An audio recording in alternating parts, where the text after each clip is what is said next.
ರಾಜ್ಯದಲ್ಲಿ ಅತಿ ಹೆಚ್ಚು ವಿದ್ಯಾರ್ಥಿಗಳನ್ನ ಒಳಗೊಂಡಂತ ಒಂದು ಏಕೈಕ ಸರ್ಕಾರಿ ಪದವಿ ಪೂರ್ವ ಕಾಲೇಜು ಅದು ನನ್ನ ಕಾಲೇಜು ಅಂತಕ್ಕಂಥ ಹೆಮ್ಮೆ ನಮ್ಮೆಲ್ಲರಿಗಿದೆ.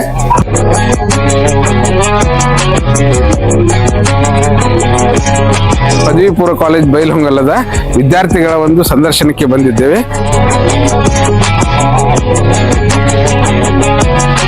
ಸರ್ಕಾರಿ ಪದವಿ ಪೂರ್ವ ಕಾಲೇಜುಗಳಲ್ಲಿ ಅತಿ ಹೆಚ್ಚು ವಿದ್ಯಾರ್ಥಿಗಳು ಹೊಂದಿರತಕ್ಕಂಥ ಹೆಮ್ಮೆಯ ಕಾಲೇಜು ನಮ್ಮ ಸರ್ಕಾರಿ ಕಾಲೇಜು ಅಂತ ಹೇಳ್ಕೊಳ್ಳಿಕ್ಕೆ ಹೆಮ್ಮೆ ಅನಿಸ್ತಾ ಇದೆ.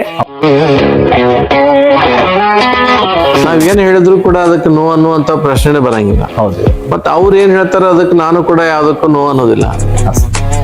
ಈ ರೀತಿಯಾಗಿ ಒಂದು ಕೋಆರ್ಡಿನೇಷನ್ ಏನಿದೆಯಲ್ಲ, ಈ ಕೋಆರ್ಡಿನೇಷನ್ ಇದ್ರೆ ಇಡೀ ಜಗತ್ತನ್ನ ನಾವು ಮ್ಯಾನೇಜ್ ಮಾಡ್ಬೋದು. ನಮ್ಮ ಕಾಲೇಜಿನಲ್ಲಿ ಫಿಸಿಕ್ಸ್, ಕೆಮಿಸ್ಟ್ರಿ, ಬಯಾಲಜಿಗೆ ಪ್ರತಿಯೊಂದಕ್ಕೂ ಎರಡೆರಡು ಲ್ಯಾಬ್ಗಳು, ಜೊತೆಗೆ ಕಂಪ್ಯೂಟರ್ ಸೈನ್ಸು ಬಹಳ ಸುಂದರ ಸುಸಜ್ಜಿತವಾಗಿರ್ತಕ್ಕಂಥ ಪ್ರಯೋಗಾಲಯ ನಮ್ಮ ಕಾಲೇಜಲ್ಲಿ ಇದೆ.